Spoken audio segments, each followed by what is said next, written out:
Нават той, хто ўпершыню бачыць гэтую незвычайную вясковую сядзібу, адразу разумее, за гэтым алоўкавым плотам жыве сапраўдны творца.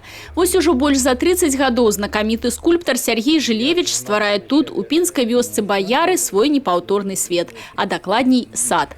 Сад натхнення – гэта музей, майстэрня і экспазіцыйная пляцоўка. І ўсё пад адкрытым небам. Справа, як асобны арт-аб'ект, пачарнелая ад часу дзедава хата. Злева фігура Багародзіцы з немаўлём, так званая Баярская Мадонна. Сярод каменных чалавечых абліччаў родныя дзед, бацькі і тыя, хто таксама паўплываў, натхніў, а можа і змяніў свядомасць творцы. Сенека і Сакрат, Растраповіч і Высоцкі, Мікеланджела і прысвячэнне Шагалу. Тут, у незвычайным аўтарскім садзе, літаральна ўсё, незалежна ад прызначэння і памеру, напоўнена сэнсам. Да, это не музей в привычном смысле, скорее это арт-объект.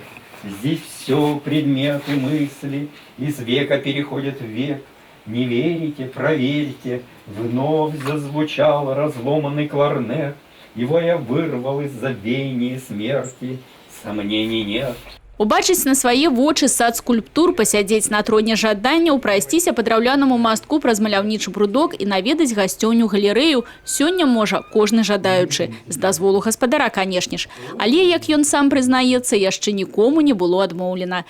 Паглядзець на сад натхнення едуць госці з розных куткоў Беларусі і нават з замежжа. У кнізе водгукаў запісы пакінутыя не толькі па-беларуску і руску, але і на іўрыце, на англійскай, нямецкай, іспанскай і нават японскай мовах.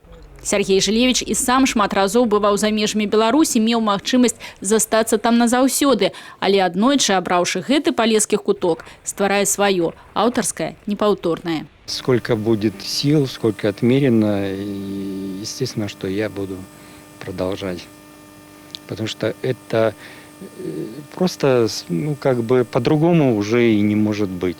Несмотря на то, что это такой порой нечеловеческий труд абсолютно, особенно что касается огромных таких монументов, как вот сейчас монумент пограничникам.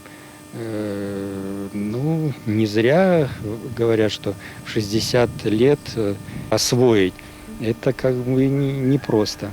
Акрамя скульптур па заказу, мастак працягвае працаваць над сваімі ўласнымі праектамі, удасканальвае сад, шукаючы новыя незвычайныя формы, піша карціны і вершы. Не так уж жизнь коротка, коль столько можно успеть, кое-что изваять на века и спокойно потом умереть. Роздум над вечнасцю ў вершах, а ў цяперашнім няспынная творчасць і педагагічная праца.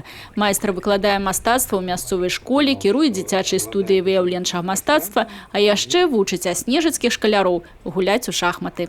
Тацяна Будгусаім, Людмила Салзна, Александр Дьяченко, телерадиокомпания «Брест».